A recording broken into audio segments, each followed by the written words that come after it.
Last year, Ubisoft's Far Cry series went to the Stone Age. Next year, it's going to go to modern-day America. We recently had some hands-on time with Far Cry 5. We set some dogs on people, we went fishing. It was a lot of fun. It was a lot of fun. For everything Far Cry 5, make sure you're subscribed, including our latest gameplay videos. But for now, here's 5 cool things from the game we think you should know. You can play Far Cry again. Bear with me on this one, but those worried that Ubisoft would be stepping away from their tried and true formula will be happy to hear Far Cry 5 still feels very much like a Far Cry game. There have been some significant changes though, like the removal of the mini-map and radio towers that you were required to climb to unlock parts of the map. On top of that, the game's initial marketing material sparked speculation over whether Ubi was positioning the game as commentary on current events. While it's too early to say definitively whether or not that's the case, from our time with the game, Far Cry 5 seems to be far more interested in delivering familiar blockbuster action and chaotic gameplay. You'll equip yourself with machine guns, sniper rifles and handguns to help you mete out justice to the members of the Eden's Gate cult. The shooting is what you would expect from Far Cry, with different weapons taking a little adjustment to use. For those that prefer the sneaky method, you can get up close and personal to perform takedowns on enemies from behind, or snipe them from vantage points far from their buddies' lines of sight. Throwable weapons make a return with silent throwing knives and dynamite filling out your already bursting weapon wheel. Unleashing chaos by tossing a stick of dynamite into a convoy as you emerge from the trees, rifle in hand, is still just as fun and satisfying as ever. You can go fishing. I used to go fishing a lot when I was younger. It is satisfying to reel in a fish, and it's a thrilling challenge when you have a big one on the line. So of course, when I learned Far Cry 5 had a fishing feature, I had to try it. A river runs through the section of the map we played during our preview session, and depending on where you put your line in, you stand to catch something different. I started off by casting into a shallow section of the river where I was told trout would be. After getting used to the controls, there's a button for casting, another button for reeling, and another for letting the line loose so you don't snap it. I landed my first fish. Just like in real life, you have to control your line or else you'll snap it and lose the fish. This only gets more intense when you hook bigger fish, like the 51-pound sturgeon I caught. At one point, Dan and I totally forgot our Hope County responsibilities and competed to catch the biggest fish.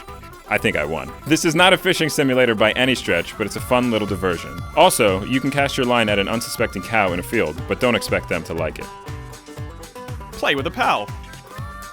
Far Cry 5 lets you play the entire campaign in co-op, but in addition to another human player, you can team up with buddy characters to help you out. Grace acts as a sniper support character, Nick Rye is a pilot who can rain death from above in his plane, and Boomer can run off to grab weapons for you and rip out the jugulars of your enemies.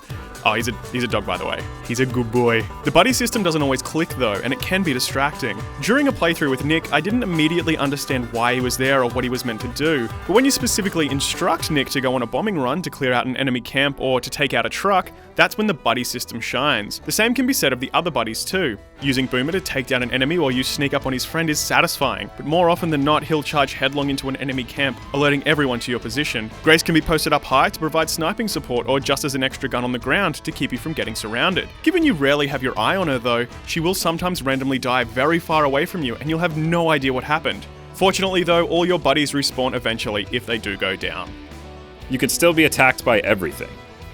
As much as you might shudder at the term emergent gameplay, this is what the Far Cry series does best, and from what we played, it continues in Far Cry 5. Let me set the scene for you. I was fishing on a dock, minding my own business, when a massive, snarling wolf, the likes of which you might see in Game of Thrones, pounced on an unsuspecting NPC fisherman standing next to me. I don't know if the man did something to the wolf earlier that day or in a past life, or maybe the wolf just seized the opportunity.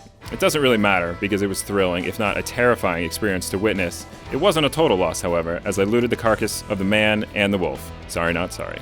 We also spotted what can only be described as cows making cow babies. And you could still be minding your own business, wandering through a field, trying to make it to your next objective, when all of a sudden a bear rocks up to rip your face off. Classic Far Cry.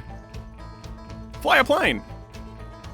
For the first time in Far Cry, you'll be able to take to the skies in true 100% aeroplanes. No more making do with hang gliders and gyrocopters. During our preview session, we were treated to a mission wherein we needed to destroy some Eden's Gate silos from the pilot's seat of a seaplane. Luckily, Hope County's resident pilot Nick Rye had outfitted the plane with a minigun, rocket launchers and bombs to make this an easy task. During the mission, we caught the attention of the cult's ace pilot and a dogfight ensued. The plane controls are immediately familiar. The left stick handles banking and pitch, while the shoulder buttons handle weapons. That said, I hit the ground, trees, and in one instance the enemy plane while trying to reorient myself in first person, and that's something that's worth noting. As with all Far Cry games, there is no view aside from first person. Keeping control of the plane while trying to get a beat on flying enemies takes some serious hand-eye coordination, on par with rubbing your tummy while patting your head. Luckily, I wasted my final year in high school perfecting that skill, so with practice, I think I could get the hang of flying in Far Cry 5. Far Cry 5 looks like it's going to be another familiar entry in the long-running franchise, albeit with some significant changes. You'll be able to judge it for yourself when it comes out on February 27 of next year, but for the meantime, we're going to be bringing you everything you need to know. For now, let us know what you think about how it's shaping up in the comments below. Yeah, thanks for watching, and we're going to go fishing. I don't know what that was. I assume that's casting.